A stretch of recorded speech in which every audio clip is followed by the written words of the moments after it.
相信大家都知道，呢度係啟德體育園嘅主場館。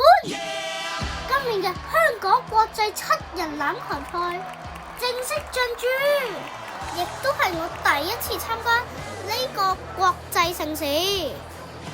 入到嚟，除咗可以欣賞到港隊嘅賽事，更加可以睇到其他世界勁旅嘅演出。